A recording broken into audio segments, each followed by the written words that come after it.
Hello, my name is Matthew Oppenheim, and in this video I present two assistive technology solutions using the BBC Microbit. I will explain each of the projects and what makes the BBC Microbit the right tool for the job. Some people can't speak and use communication software to create speech. Handshake is designed for people who need to use communication software who, for whatever reason, are unable to use existing controls to access the software, but can still make an intentional hand, wrist or arm motion. The BBC Microbit is a small circuit board which is provided to British schools for students to learn how to program. I use this board as it has all of the features that I need. It is cheap, it is easily available, and it is safe. Handshake consists of two microbits. One is one on the wrist. I call this the transmitter. When the transmitter is shaken, it sends a signal to a second microbit, the receiver, which connects to a laptop or a PC through a USB port. The receiver then sends a signal through the USB port. Software running on the laptop detects this signal and sends a trigger to control communication software or environmental controls or whatever else you want to control. For the Handshake project, I use the Microbit's accelerometer to detect the shake motion. Two buttons on the microbit are used to adjust how strong a shake is needed to trigger a detection. The LEDs are used to indicate both the threshold needed to trigger a detection, these are the faint LEDs, and how strong a shake is being detected, those are the brighter LEDs. The microbit has a radio that enables communication between the transmitter and the receiver. The transmitter is powered by two AAA batteries which will last for several days. The receiver is powered through the USB connector.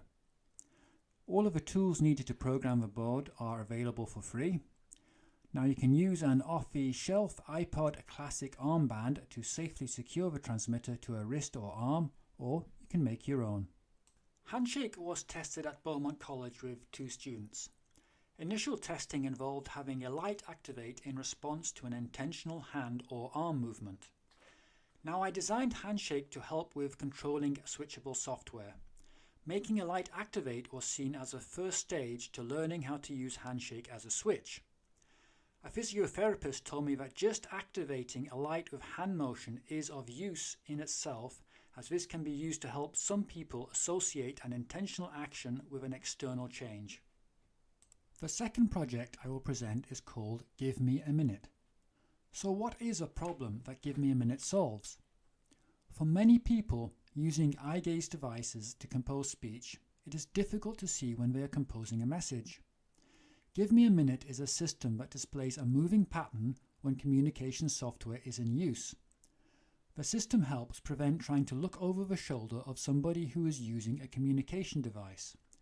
This enables a more natural face-to-face interaction. Give Me a Minute continually monitors the communication software to show when new messages are being entered. The person using the software does not have to manually trigger a hang-on message. Give Me a Minute is fully automated. Give Me a Minute is a single BBC Microbit connected to the communications device through the USB port. The Microbit has an array of bright LEDs which are used to give a clear indication of when a message is being composed.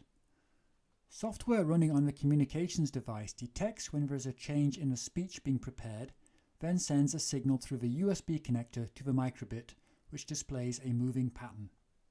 The system was tested with a student at Beaumont who uses eye gaze technology. I thought she had just come to test out the system and give me some feedback, but she took it away with her. Since the initial testing, I've made improvements to the software. Now the microbit can be removed and replaced, and the tracking software will start running again. If you want to replicate either of the projects presented in this video, all of the code and instructions are freely available on the project websites. A microbit can be bought for around £12, so replicating these projects is straightforward and cheap. The need for these projects was identified at Beaumont College, Lancaster, which is a specialist educational institute with about 100 students. The projects were developed at InfoLab 21, Lancaster University, where I have an honorary researcher position.